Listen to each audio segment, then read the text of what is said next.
Hello everyone, welcome to my YouTube channel. आज के इस वीडियो में हम बात करेंगे एचपी सेट 2024 का जो लाइफ साइंस का पेपर था, उसके पॉसिबल आंसर्स की। यानी कि उस पेपर को हम यहाँ पे सॉल्व करेंगे और जो भी उसके क्वेश्चन का आंसर हो सकता है, उनके बारे में हम यहाँ पे डिस्कस करेंगे।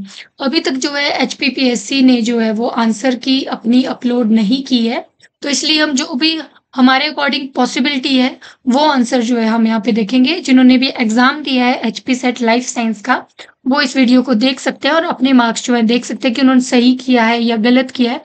बाकी जो भी बाकी करेक्शन रहेगी वो हम जब आंसर की एचपीपीएससी अपलोड कर देगा, उसके बाद मैं आपको कमेंट सेक्शन में जो है वो कमेंट पिन कर दूंगी। अगर हमने कोई क्वेश्चन गलत डिस्कस किया है तो उसका करेक्ट आंसर जो है वो क्या होगा। 100 क्वेश्चन जो है आपके लाइफ साइंस के थे। इससे पहले पेपर 1 जो आपका है जिसमें 50 क्वेश्चन थे, उसकी वीडियो मैंने ऑलरेडी अपलोड किया, आप उस वीडियो को भी देख सकते हैं और देख सकते हैं कि आपने उन 50 क्वेश्चंस में से कितने क्वेश्चन जो है वो ठीक किए हैं। इसमें हम 100 क्वेश्चंस को डिस्कस करेंगे जो कि हमारे हैं लाइफ साइंस के। लाइफ साइंस एचपी सेट 2024 का ये जो है वो पेपर है। सबसे पहला क्वेश्चन है, a cell or organism with more than one genotype of an organellar genome is said to be. Cell or organism with more than one genotype अगर किसी के हैं तो उसको हम कहते हैं हिट्रोप्लाज्मिक। ए ऑप्शन जो है इसका करेक्ट होना था। Next is which of the following is the most common way of altruism. Altruism का मोस्ट कॉमन वे रहता है कीन सिलेक्शन। अल्ट्रुइज्म आपने एवोल्यूशन के पार्ट से क्वेश्चन लिया गया है। तो इसमें जो है अल्ट्रुइज्म में मेन चीज जो काम करती है वो होती है आपकी कीन selection. Next question is which of the following is correct concerning sympatric speciation. Again ये एवोल्यूशन का क्वेश्चन है। सिम्पेट्रिक एलोपेट्रिक स्पेशिएशन इस तरह से आपने देखी होगी। जो सिम्पेट्रिक और एलोपेट्रिक स्पेशिएशन होती है उसमें एक डिफरेंस होता है ज्योग्राफिकल बैरियर का। एलोपेट्रिक जो स्पेशिएशन है उसमें जो है ज्योग्राफिकल बैरियर रहता है, लेकिन सिम्पेट्रिक में नहीं होता है। इसका बी ऑप्शन जो है वो करेक्ट होना चाहिए था। Next question is the term survival of the fittest in Darwin's theory of natural selection most precisely describe। तो survival of the fittest का मतलब है reproductive fitness of the organism। ये इसके लिए उन्होंने जो है ये टर्म यूज की थी डार्विन ने। Next which of the following statement about iteroparous species is true. अभी अगेन आपका इकोलॉजी का पार्ट आप बोल सकते हो। इकोलॉजी के पार्ट से क्वेश्चन है, इटेरोपेरस और सेमीपेरस स्पीसीज दो टाइप की स्पीसीज होती है। जब आप सर्वाइवरशिप का पढ़ते हो तो उसमें जो है दोनों टर्म्स यूज होती हैं। सर्वाइवरशिप कर्व अगर बहुत सारे बच्चों को याद आ रहा होगा तो इस तरह से जो है सर्वाइवरशिप कर्व जो है वो पढ़ते हैं, जिसमें टाइप 1, टाइप 2 और टाइप 3 कर्व जो है होती है। यानी कि विद एज के इंक्रीज के साथ जो है वो पॉपुलेशन का जो नंबर है वो डिक्रीज होता है या फिर इंक्रीज होता है। ह्यूमंस की जैसे टाइप 1 ग्रोथ कर्व होती है, यानी कि जैसे जैसे हमारी एज बढ़ती है हमारी जो सर्वाइवल रेट है वो कम होता रहता है। जितने बूढ़े होते रहते हैं तो उनकी डेथ के चांसेस जो है वो ज्यादा रहते हैं, तो वो कहते हैं टाइप 1 में। और इन्हीं स्पीसीज को जो है हम इटेरोपेरस स्पीसीज भी कहते हैं। इटेरोपेरस स्पीसीज का मतलब हुआ कि वो अपनी लाइफ टाइम में जो है वो मल्टीपल टाइम जो है वो रिप्रोड्यूस कर सकते हैं। और वो जैसे ह्यूमंस की अगर हम बात करें तो मल्टीपल टाइम ह्यूमन रिप्रोड्यूस कर सकता है। लेकिन दूसरे होते हैं सेमीपेरस स्पीसीज, जो जैसे आपने देखे होंगे फिशेस की हम बात करते हैं तो वो बहुत सारे एग जो है वो इकट्ठा दे देते हैं, उसके बाद जो है वो का सर्वाइवल रेट होता है। उस केसेस में बोलते हैं हम सेमी पैरस स्पीसीज, यानी they reproduce only one times in their life. जो बहुत बार रिप्रोड्यूस करते हैं मल्टीपल टाइम्स, उनको हम कहते हैं इटर्न पैरस स्पीसीज। इसका ए जो है ऑप्शन करेक्ट होना था। बाकी आप ऑप्शन देख सकते थे वो यहाँ पे गलत थे। यहाँ पे देखो सर्वाइवरशिप कर्व की टाइप भी दे रखी है, अगर यहाँ पे टाइप 1 होता तब ये जो है वो सही रहता है इटेरोपेरस स्पीसीज के लिए। Then next question is evolution of homo sapiens occurred in geographical time scale का क्वेश्चन है। प्लीस्टोसीन जो इपॉक होता है, आपको पता होगा एरा होती है, पीरियड्स होते हैं, इपॉक होते हैं। होमो सेपियंस की एवोल्यूशन जो है वो इपॉक जो हमारा प्लेस्टोसीन है उसमें हुई है। देन नेक्स्ट इज अगेन आप इसको जो बोल सकते हैं एवोल्यूशन और इकोलॉजी के पार्ट में से क्वेश्चन है, स्टैनली मिलर का experimental synthesise. Simple amino acid जो है वो स्टैनली मिलर ने जब एक्सपेरिमेंट किया था, सिंपल अमीनो एसिड कैसे बनेंगे, तो आप जब पूरा का पूरा मिलर का एक्सपेरिमेंट पढ़ते हो तो उसमें आपने देखा होगा स्टेनली मिलर के एक्सपेरिमेंट में एक चीज एब्सेंट थी, वो थी ऑक्सीजन। ऑक्सीजन जब आपको पता था तो आप ए, सी और डी ऑप्शन में देखो ऑक्सीजन दे रखा है। ये हो ही नहीं सकते थे क्योंकि ऑक्सीजन जो है वो उस टाइम एब्सेंट थी, इसलिए एक्सपेरिमेंट में भी जो है वो एब्सेंट थी। इसका बी ऑप्शन जो है वो करेक्ट होना चाहिए। इस बार का जो सेट का पेपर था कुछ क्वेश्चंस जो हैं जिस तरह से अभी तक हमने 7 क्वेश्चन डिस्कस किए बहुत ही टू द पॉइंट क्वेश्चंस थे। लेकिन कुछ क्वेश्चंस ऐसे थे जो बहुत ही डीप पूछ लिए गए थे जिनको हम ईज़िली जो है इस तरह से नहीं देखते हैं। सो बोल सकते हैं कि नेट लेवल का जैसे क्वेश्चंस डाले जाते हैं उस तरह के उन्होंने डीप लेवल के क्वेश्चन जो हैं वो थोड़े पूछे थे। सो इस तरह से आपका ये पेपर था। देन नेक्स्ट इज़ हमारे पास 8th क्वेश्चन है natural selection can be directional, stabilising और डिस्रप्टिव। सो नेचुरल सिलेक्शन तीनों टाइप की होती है। अब आपने बताना है कि इन तीनों को ग्राफ के अकॉर्डिंग आपने पहचानना है कि कौन-सा ग्राफ जो है वो कौन-सी जो हमारे पास नेचुरल सिलेक्शन है उसको शो कर रहा है। सो यहाँ पे देखो जो हमारे पास डायरेक्शनल रहता है, directional population after selection, original population, ये जो बी वाला ऑप्शन है ये हमें जो है वो डायरेक्शनल जो हमारी नेचुरल सिलेक्शन है उसको शो करता है। और जो स्टेबलाइजिंग वाली ये वाली जो हमारी जो स्टेबलाइजिंग कर्व है और डिस्क्रिप्टिव वाली ये वाली है जिसमें जो है 2 पीक्स आपको दिखाई दे रहे हैं। सो यहाँ पे फर्स्ट का बी आपके पास होना चाहिए था और फर्स्ट का बी यहाँ पे है, सेकंड का ये। सो सी ऑप्शन जो है इसका करेक्ट होना चाहिए था। Then next question is which of the following is responsible for cohesive property of water. So water की जो कोहेसिव प्रॉपर्टी है उसके लिए कौन सा बॉन्ड रिस्पॉन्सिबल है। सो उसके लिए hydrogen bond of oxygen atom one water molecule का और hydrogen atom of other water molecule, यानी एक वाटर मॉलिक्यूल का H2O इस तरह से फॉर्मूला होता है, एक का ऑक्सीजन और दूसरे का हाइड्रोजन, इनके बीच में बॉन्डिंग होती है और वही जो है वो कोहेसिव प्रॉपर्टी के लिए रिस्पॉन्सिबल है। Next is the major source of membrane phospholipid and membrane protein in a cell is. So membrane phospholipid और मेम्ब्रेन प्रोटीन की जब हम बात करते हैं तो एंडोप्लाज्मिक रेटिकुलम ये रिस्पॉन्सिबल होते हैं फॉस्फोलिपिड और प्रोटीन्स के लिए। Next is main function of peroxisome and glyoxysome, ये सेल बायोलॉजी के आपके क्वेश्चन है। सो मेन फंक्शन पेरोक्सिसोम और ग्लाइकोक्सिसोम का क्या है। सो इसका मेन फंक्शन डी होना था, beta oxidation of fatty acid and the metabolism of glyoxylate. Then next is according to Chargaff rule in DNA molecule. Chargaff rule आप सबको पता होगा, इस तरह से लिखा जाता है कि A+T की रेशो G+C जो होता है वो कांस्टेंट रहता है। ठीक है, इस तरह से इसको लिखा जाता है। अब आपने बताना है यहाँ पे अमाउंट पूछा गया है, कौन से अमाउंट इक्वल है। अब देखो आप सबको ये पता होगा एडेनिन थाइमिन के साथ बॉन्डिंग करता है, गवानिन साइटोसिन के साथ बॉन्डिंग करता है, 2 हाइड्रोजन बॉन्डिंग और 3 हाइड्रोजन बॉन्डिंग, यानी कि एडेनिन और थाइमिन की कंसंट्रेशन इक्वल होनी चाहिए गवानिन और साइटोसिन की, तभी वो बॉन्डिंग कर पाएंगे। सो यही चीज आपको यहाँ पे आंसर करनी थी। तो यहाँ पे एडेनिन और थाइमिन की जहाँ पे एक दूसरे से इक्वल होनी चाहिए। Amount of adenine in thymine is equal to, अब यहाँ पे बोला गया है एडेनिन एंड थाइमिन का अमाउंट जो है इक्वल है गवानिन और साइटोसिन से, लेकिन ये वाली स्टेटमेंट सही नहीं है। अब क्यों सही नहीं है, एडेनिन थाइमिन एक दूसरे के साथ बॉन्डिंग कर रहे हैं, इनका अमाउंट इसके साथ नहीं, एडेनिन का थाइमिन के साथ और गवानिन का साइटोसिन के साथ जो है वो इक्वल होना चाहिए। नेक्स्ट स्टेटमेंट में बोल रहा है एडेनिन एंड गवानिन जो है वो इक्वल है थाइमिन एंड साइटोसिन के। सो ये सही है क्योंकि एडेनिन थाइमिन के साथ बॉन्डिंग करेगा, गवानिन साइटोसिन के साथ। सो बी ऑप्शन जो है यहाँ पे करेक्ट होना चाहिए था।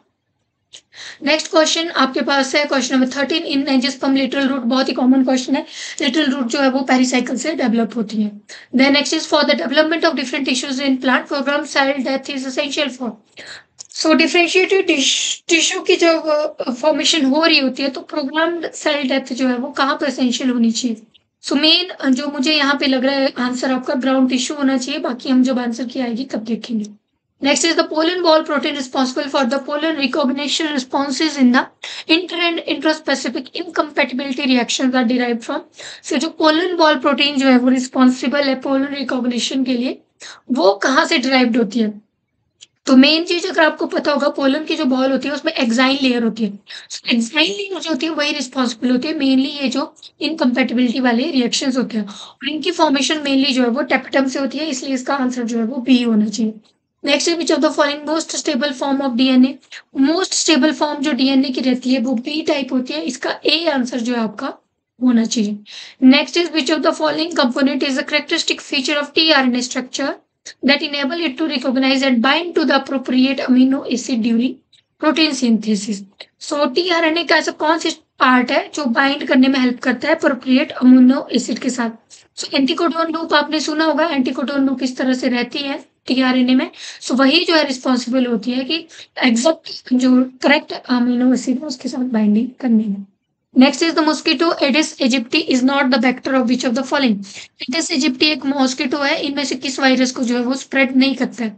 सो इनमें से जो रहीनो वायरस है उसको जो है एडिस इजिप्टी जो है वो स्प्रेड नहीं करते हैं। बाकी सारे Zika virus, dengue fever, chikungunya virus, ये सारे एडिस एचपीटी जो है वो वेक्टर की तरह काम करते हैं। Next is during M phase which class of protein help in the reorganization of chromatin as it compacts. So reorganization of chromatin में कौन सी जो प्रोटीन्स है वो हेल्प करती है एम फेज के टाइम में। एम फेज में जो हेल्प करती है वो होती है कंडेंसिंग। देखो कंडेंसिन और कोहेजिन दोनों वैसे तो एक तरह से रीऑर्गेनाइजेशन में ही हेल्प करती है। कोहेजिन मेनली सिस्टर क्रोमेटिड जब बनती है उनमें हेल्प करती है फॉर्मेशन में। लेकिन कॉम्पैक्ट स्ट्रक्चर की जब हम बात करें तो कंडेंसिन वहां पे जो है वो आपका आंसर होना चाहिए। Next question is which of the following is not a characteristic feature of telomerase. यहाँ पे टीलोमेरेज के सारे फंक्शन दे रखे हैं, आपने बताना है इनमें से कौन सा फीचर नहीं है। सो यहाँ पे आप देख सकते हो राइबोन्यूक्लियोप्रोटीन एंजाइम कॉम्प्लेक्स होता है, डीएनए को ऐड करता है end of chromosome, then also recognize the tip of an existing telomere DNA repeat sequence. लेकिन जो डी वाला ऑप्शन है ना, इसमें दिया गया है कि इलोंगेट करता है 3 to 5 प्राइम डायरेक्शन, बल्कि अपोजिट डायरेक्शन में करता है 5 prime to 3 prime. So D जो है वो नॉट अ कैरेक्टरिस्टिक फीचर यहाँ पे होना चाहिए। Next is life history trade off between clutch size end of spring size में ट्रेड ऑफ का क्या मतलब हुआ। ट्रेड ऑफ हमेशा इस तरह से लेना आप लोग, ट्रेड ऑफ का मतलब हुआ कि किसी चीज को करने के लिए किसी दूसरी चीज से कंपनसेट करना पड़ता है, यानी प्रॉफिट लॉस वाला जो हम बोलते हैं, किसी चीज का प्रॉफिट करने के लिए कुछ जो है लॉस भी होता है, that is trade off, trading करना एक तरह से। सिमिलर वे में लाइफ हिस्ट्री के लिए पूछा गया clutch size end of spring size में। सो क्लच साइज जितना, क्लच साइज का मतलब है जितना उन्होंने ऑर्गेनिज्म जो है वो प्रोड्यूस किए हैं, किसी भी ऑर्गेनिज्म ने अपने जो है रिप्रोड्यूस करके कितनी जो है चाइल्ड उन्होंने रिप्रोड्यूस किए हैं, so that is clutch size. तो जितना ज्यादा क्लच साइज इंक्रीज होगा, ऑफस्प्रिंग साइज जो है वो उतना ज्यादा कम होगा, यानी कहीं तो कंपनसेशन करनी पड़ेगी, ट्रेड ऑफ करना पड़ेगा। so इसलिए इसका बी ऑप्शन जो है वो आपका करेक्ट होना चाहिए। Next is the plasma membrane does not have this rule. So plasma membrane का इनमें से कौन सा रूल नहीं है। सो क्रोमोसोम के सेग्रीगेशन में प्लाज्मा मेम्ब्रेन का कोई रूल नहीं रहता, माइक्रोट्यूब्यूल इसमें हेल्प करता है। Next is during the RAS pathway, RAS pathway जो है ये कैंसर सिग्नलिंग में जो है ये पाथवे काम करते हैं। सो इसमें जो है मेन चीज होती है साइटोप्लाज्मिक प्रोटीन काइनेज जो है वो एक्टिवेट हो जाता है, सेल सिग्नलिंग वाली यूनिट से जो है ये क्वेश्चन है। Next which of the following is an anti apoptotic protein. So apoptotic और एंटी एपोप्टोटिक प्रोटीन हमने बहुत बार पढ़ी होती है नेट के लिए, जिन बच्चों ने प्रिपरेशन की होगी उन्होंने तो ये अच्छे से देखा होगा, क्योंकि सेक्शन बी जो होता है वो नेट का, उसमें ये क्वेश्चन बहुत कॉमन है। सो एंटी एपोप्टोटिक प्रोटीन इनमें से BFL1 जो है वो होती है। Then next is which of the following component of cell is directly involved in ensevering। Correct Golgi localization के लिए जो एंसेवरिंग करता है वो होता है माइक्रोट्यूब्यूल्स, बी ऑप्शन इसका करेक्ट होना चाहिए था। Which scientist propose the principle of competitive exclusion. So competitive exclusion principle आपने इकोलॉजी में पढ़ा हुआ है, गॉस प्रिंसिपल हम इसको बोलते हैं। सो GF गॉस ने जो है ये दिया था। नेक्स्ट यहाँ पे बोला गया tumour cell origin with their nomenclature. Tumour cell बताया गया है कि कौन से हमारे पार्ट में जो है ट्यूमर है और उसको हम एक नोमेनक्लेचर यानी नेमिंग दी गई है, वो किसको कहते हैं। सो ल्यूकेमिया, देखो बाकी चीजें अगर आपने नहीं भी सुनी होती है, ल्यूकेमिया बहुत कॉमन कैंसर है जो कि ब्लड में होता है। सो ये जो होता है व्हाइट ब्लड सेल का कैंसर है। सो डी का थर्ड ऑप्शन अगर आप देख पाते, कोड वाले जो क्वेश्चन होते हैं ना उनमें अगर आप एक और दो आंसर दे पाते तो आपका आंसर जो है वो सही हो जाता है। डी का थर्ड देखो बी और डी में दे रखा है, बाकी को देखो इनमें से आपको एक आधा भी पता होता तो आप कर लेते।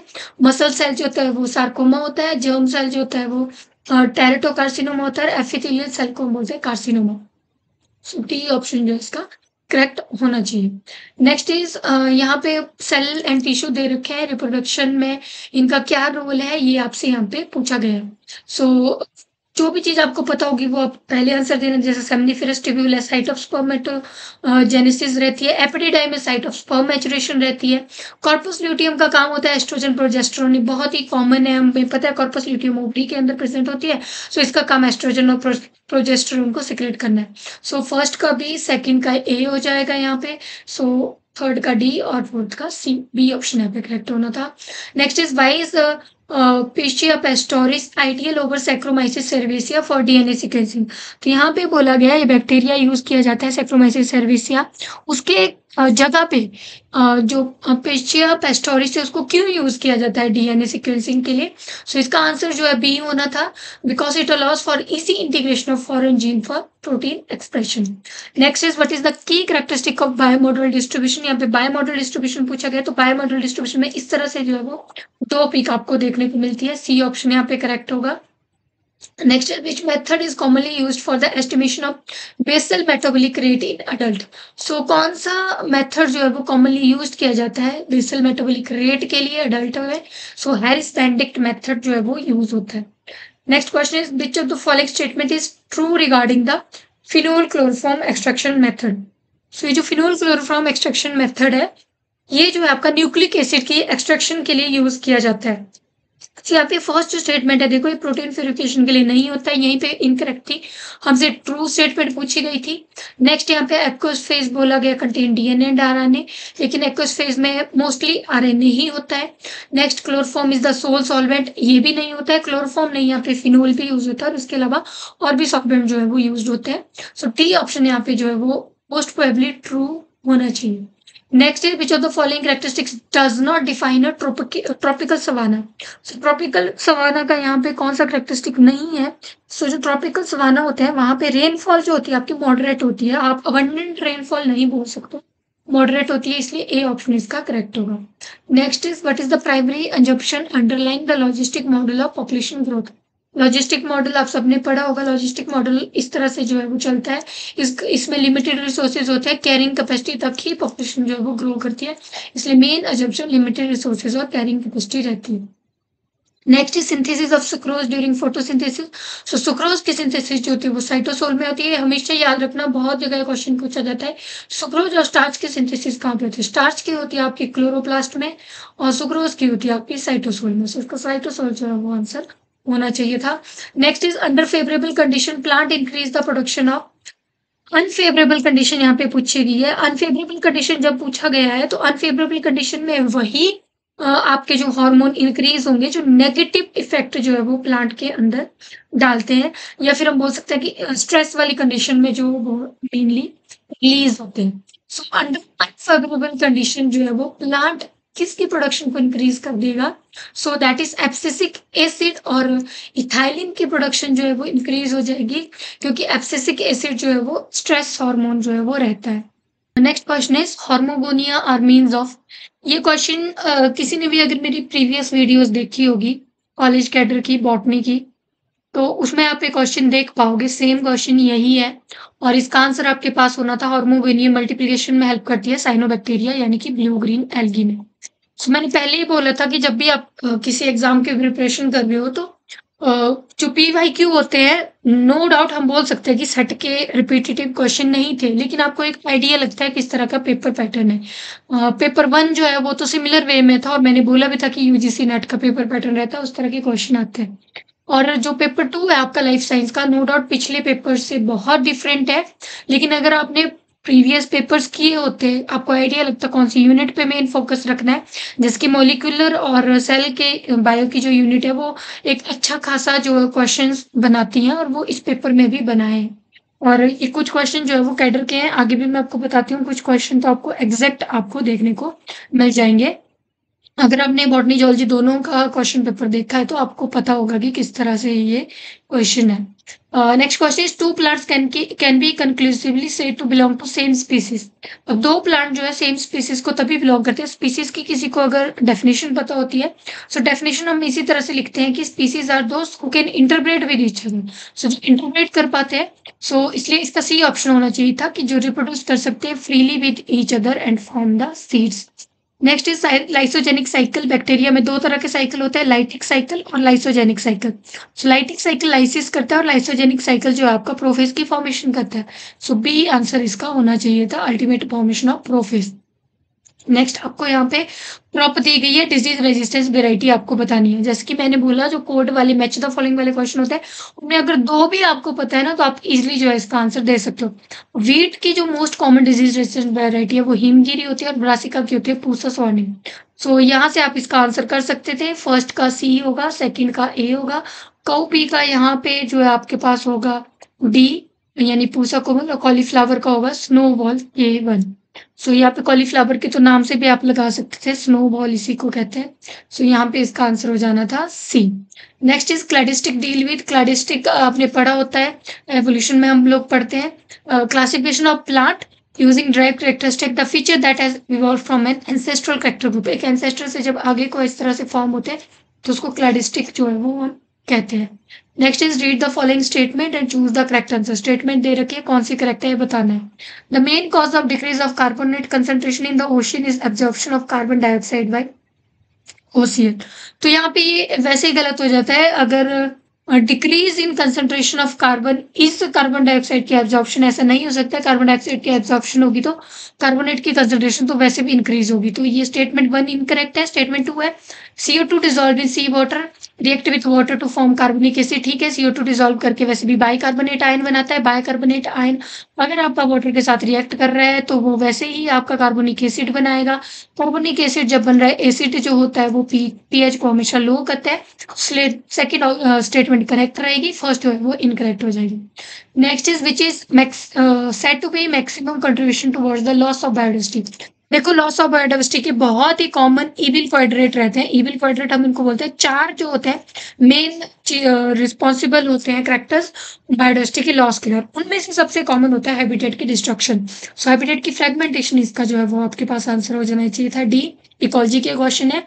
Next is some population of species show different morphological feature in different habitat but on transfer to the identical habitat this morphogenic variation disappear.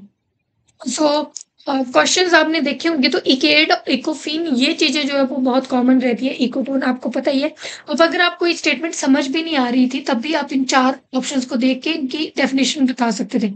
H species और इकोटोन जो होते हैं, इकोटोन होता है transition zone between two community, और वहां पे जो स्पीशीज होती है उनको कहते हैं हम लोग एच स्पीसीज।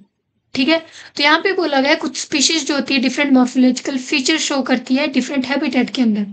तो transfer to the identical habitat these morphological variation disappear. यानी कि ये बोल रहा है कि मॉर्फोलॉजिकल वेरिएशन बाद में डिसअपीयर हो जाती है। वो जेनेटिकली जो है उनके अंदर नहीं होती है, मॉर्फोलॉजिकली ही होती है। और जब वो एक जगह पे दोबारा रख दिए जाएंगे तो वो दोबारा वेरिएशन जो होती है वो डिसअपीयर हो जाएंगी, क्योंकि जेनेटिक डिफरेंस नहीं था, वो सिर्फ मॉर्फोलॉजिकल डिफरेंस था अकॉर्डिंग टू द एनवायरमेंट। ऐसी स्पीसीज को हम कहते हैं इकेड और इकोफिन। ठीक है, बाकी की इको टाइप जो होती है वो इको स्पीसीज होती है, वो जो दो डिफरेंट स्पीसीज हो जाती है जो जेनेटिकली भी डिफरेंट होती है मॉर्फोलॉजिकली भी। लेकिन इन स्पीसीज को कहते हैं इकेड, जो सिर्फ मॉर्फोलॉजिकली, लेकिन जेनेटिकली उनके जो करेक्टर है वो उनके अंदर नहीं चले गए होते हैं, कि मतलब अगर उनको किसी और जगह लेके जाएंगे तो मॉर्फोलॉजिकल वेरिएशन भी डिसअपीयर हो जाएगी। नेक्स्ट क्वेश्चन आप अगेन देखोगे, ये रिपीटेड क्वेश्चन है, कैडर के पेपर में आया हुआ था। यहाँ पे आपसे पूछा गया है criteria Western Ghat and Indo Burma region के लिए जो हॉटस्पॉट है बायोडाइवर्सिटी के, उनका मेन जो करेक्टर क्या है। तो देखो, high species diversity main character रहता है, एंडेमिज्म मेन करेक्टर रहता है, वेजिटेशन डेंसिटी हम नहीं बोल सकते, एंड थ्रेट परसेप्शन भी जो है इसका मेन रीजन होता है। फर्स्ट, थर्ड एंड फिफ्थ इसका जो है वो करेक्ट आंसर होना था बी।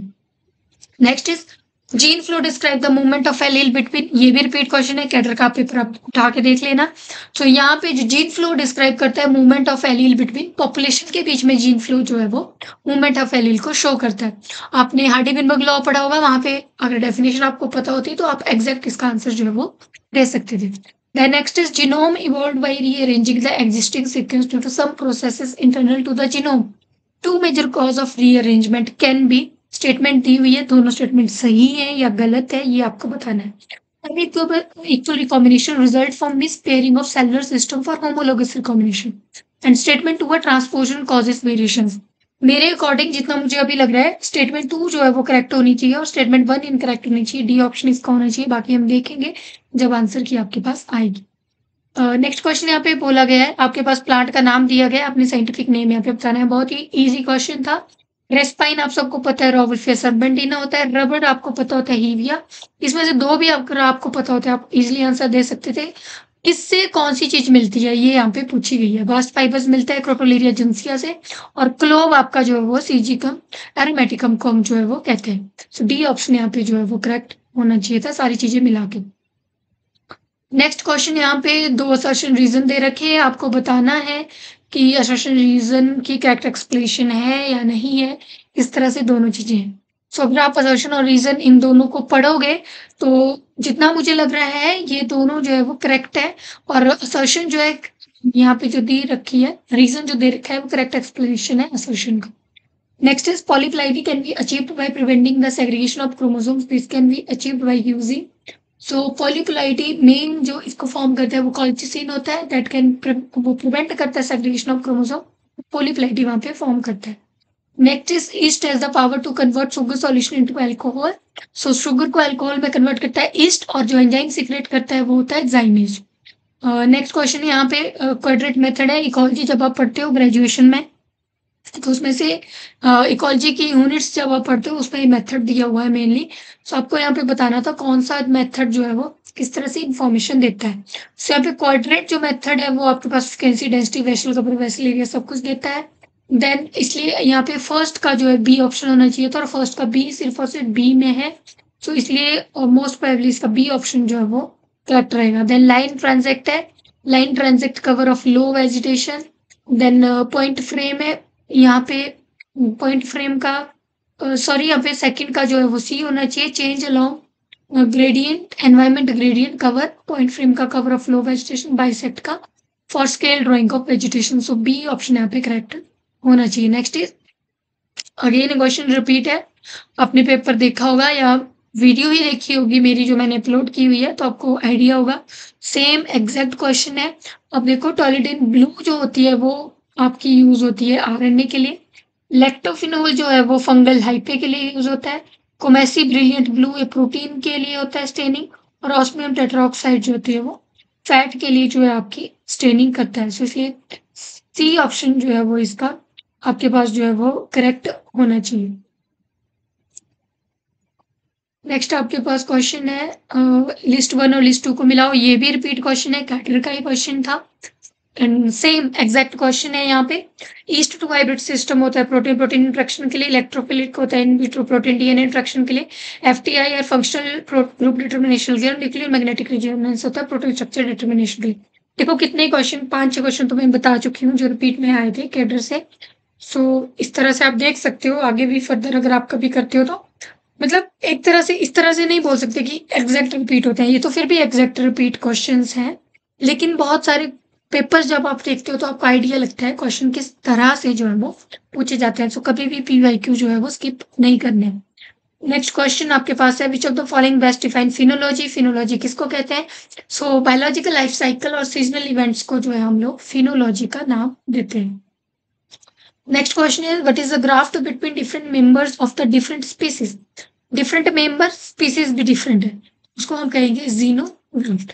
नेक्स्ट है which of the following best define pioneer species. Pioneer species आपको पता है जब हम सक्सेशन पढ़ते हैं पाइनियर स्पीसीज होती है जहाँ पे कुछ भी प्रेजेंट नहीं है, वहां पे जो स्पीसीज सबसे पहले आएगी वो होती है आपकी पाइनियर स्पीसीज। सो इसका बी ऑप्शन है species that establish and thrive in newly form or disturb environment. जो बिल्कुल नया एनवायरमेंट बना है वहां पे जो सबसे पहले आएगी वो पाइनियर स्पीसीज होती है। नेक्स्ट इज आपके पूछा गया है मीजोपेलाजिक जोन। ये ओशियन के जोन्स होते हैं उनमें से क्वेश्चन है। मीजोपेलाजिक जोन होता है जो मिडल लेयर होती है ओशियन की और जो रेंज करती है 200 to 1000 मीटर इन डेप्थ।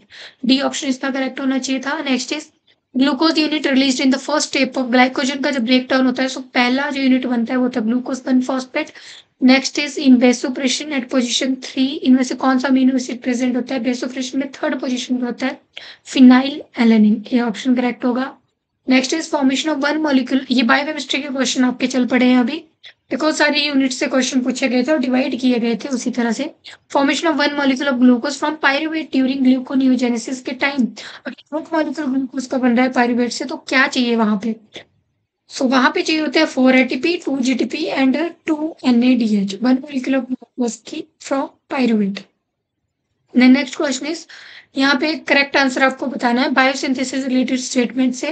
तो जब आप स्टेटमेंट को पढ़ोगे इनमें से मोस्ट एक्यूरेट जो मुझे लग रही है वो सी होनी चाहिए। Most bacteria biosynthesize the amino acid methionine threonine lysine lysine valine and leucine from oxaloacetate and pyruvate से जो है ये फॉर्म होती है। Next which of the following event will not lead to cancer, इनमें से कौन सा जो है वो कैंसर फॉर्म नहीं करेगा। गेन ऑफ फंक्शन ऑफ ओंकोजिन, ओंकोजिन क्या होता है, ट्यूमर कॉज करते हैं, अगर उनके फंक्शन में गेन हो रहा है तो क्या होगा, कैंसर फॉर्म होगा, ट्यूमर फॉर्म होगा। तो मतलब कि ये कॉज कर रहा है, हमसे नॉट पूछा गया है, ये नहीं हो सकता। Loss of function of tumour suppressor, tumour suppressor क्या करेंगे, ट्यूमर सप्रेसर जब इस तरह के क्वेश्चन आते हैं तो आप उनके जो फंक्शन है वो देखो। ट्यूमर सप्रेसर का मतलब है ट्यूमर को सप्रेस करना, अब ट्यूमर सप्रेसर का ही फंक्शन लॉस हो गया तो मतलब वो ट्यूमर को सप्रेस नहीं कर पाएंगे, ट्यूमर सप्रेस नहीं हो रहा, ट्यूमर फॉर्म हो रहा है, ट्यूमर फॉर्म मतलब कैंसर बन रहा है। हमसे पूछा गया कहाँ पे नहीं बनेगा। Next is gain of function of pro apoptosis. Pro apoptosis आप सबको पता है जो सेल डेथ को कॉज करता है। प्रो एपोप्टोसिस मतलब जो भी प्रो एपोप्टोसिस का मतलब हो जो एपोप्टोसिस को कॉज करेंगे जीन, अगर उनके फंक्शन में गेन हो रहा है यानी कि सेल की डेथ को कॉज करेंगे, सेल की डेथ कॉज हो रही है तो वहां पे कैंसर नहीं बन सकता। कैंसर का तो मतलब है कि वहां पे इतनी ज्यादा ग्रोथ हो गई है सेल की कि वो कैंसर फॉर्म कर रहा है, ट्यूमर फॉर्म कर रहा है। सो गेन ऑफ फंक्शन अगर हो रहा है तो यहाँ पे जो है हमारे पास प्रो एपोप्टोसिस जीन का गेन ऑफ फंक्शन जब हमारे पास होगा तो वहां पे जो है वो कैंसर फॉर्म नहीं होगा। सो सी ऑप्शन यहाँ पे करेक्ट होना चाहिए। डी हम देख लेते हैं, loss of function of pro apoptosis, obviously loss of function हो जाएगा प्रो एपोप्टोसिस रिलेटेड जीन का, तो वो जो है वो कैंसर फॉर्म कर देंगे, लॉस हो गया हमारे प्रो एपोप्टोसिस जीन का। यहाँ पे सी ऑप्शन करेक्ट होना चाहिए था, डी नहीं। यहाँ पे इसको मत देखना कि हाईलाइट किया हुआ है, डी नहीं, सी ऑप्शन यहाँ पे जो है आपका करेक्ट होना चाहिए।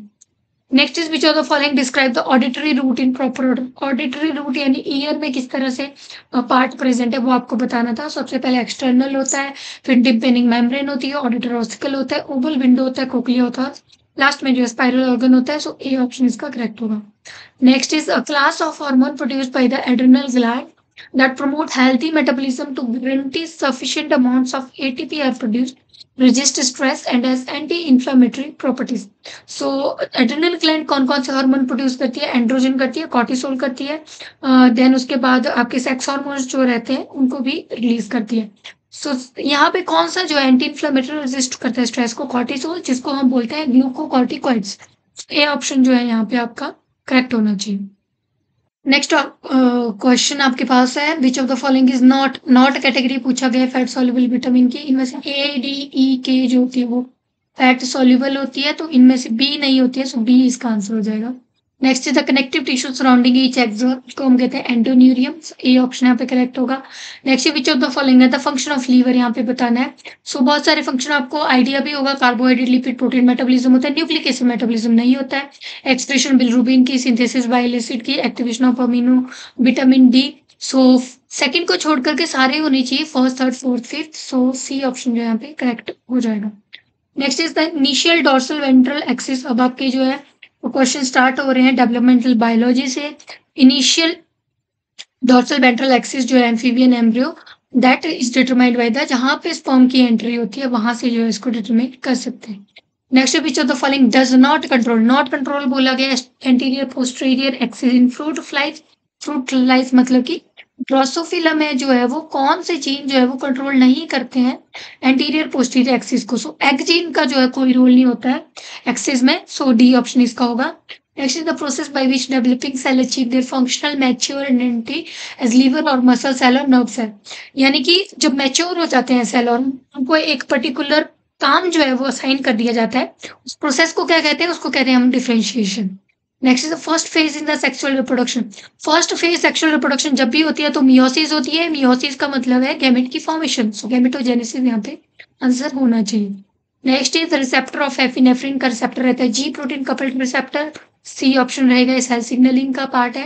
Next is which of the following cell would be considered as differentiated cells. अब देखो इन दोनों क्वेश्चन, ये वाला क्वेश्चन और ये वाला जो क्वेश्चन है ना, इसको अगर आपने अच्छे से पढ़ा होता तो अगले वाले क्वेश्चन का आप आंसर दे सकते थे। यहाँ पे लिखा था mature identity liver muscle cell की बनती, तो वो डिफरेंशिएशन के थ्रू है। नेक्स्ट क्वेश्चन आपसे पूछा गया है इनमें से कौन सा डिफरेंशिएटेड सेल माना जाएगा, तो डिफरेंशिएटेड सेल वही हुए जिनका एक बार काम जो है वो साइन कर दिया गया है, यानी कि उनका जो भी काम है उनको पता है कि क्या करना है। सो यहाँ पे मसल सेल्स जो है वो डिफरेंशिएटेड रहेंगे क्योंकि बाकी अभी अभी जो है डिफरेंशिएशन वाली फेज में होते हैं।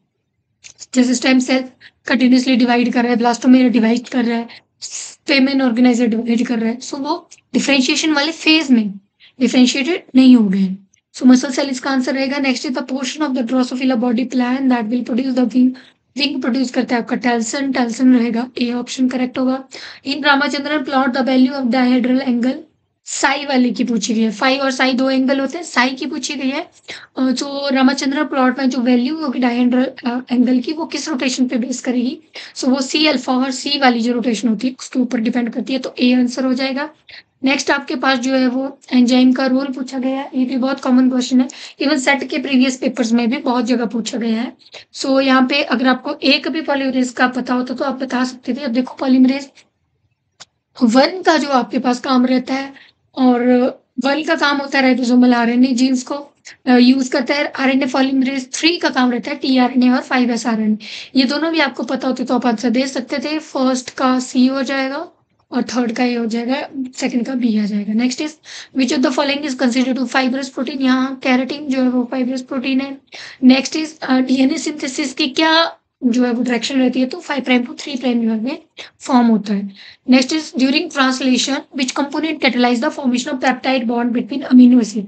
अब इस क्वेश्चन में जो है आपसे पूछा गया है कि पेप्टाइड बॉन्ड की जो फॉर्मेशन कौन सा कंपोनेंट जो है वो कैटलाइज करता है जब between amino acid peptide bond बनता है। सो इसका अभी मतलब जब आंसर की आएगी तब हम आंसर देख लेंगे, लेकिन मोस्ट प्रोबेबली लार्ज सब यूनिट होना चाहिए, क्योंकि लार्ज सब यूनिट जो है वो पेप्टिडाइल ट्रांसफेरेज का फॉर्मेशन करता है। पेप्टिडाइल ट्रांसफेरेज जो है वो पेप्टाइड बॉन्ड की फॉर्मेशन करता है, और पेप्टिडाइल ट्रांसफेरेज प्रेजेंट होता है लार्ज सब यूनिट ऑफ राइबोसोम। सो इसलिए इसका बी आंसर जो है वो होना चाहिए। Next is in prokaryotic DNA replication, what is the function of DNA G protein?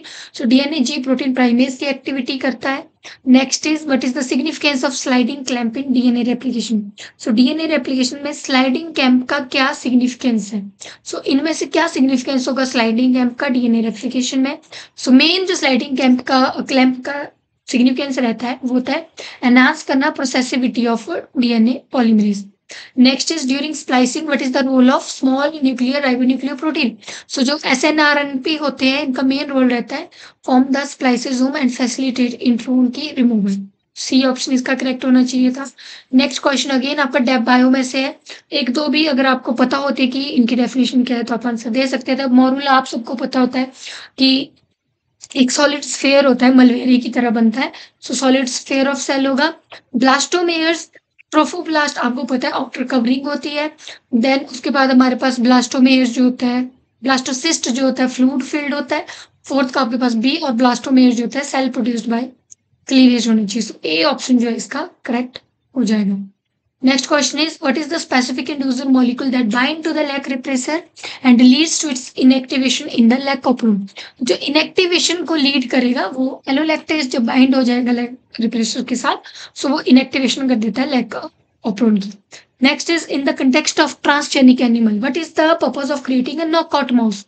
अब नॉकआउट माउस जो है इस वर्ड से आप देख सकते हो, नॉकआउट का मतलब है कि वहां से क्या किया जाता है, कुछ जीन को जो है वो रिमूव कर दिया जाता है जो वहां पे यूज नहीं हो रहे हैं। सो इसलिए इनका पर्पज होता है टू डिलीट और इनएक्टिवेट अ स्पेसिफिक जीन।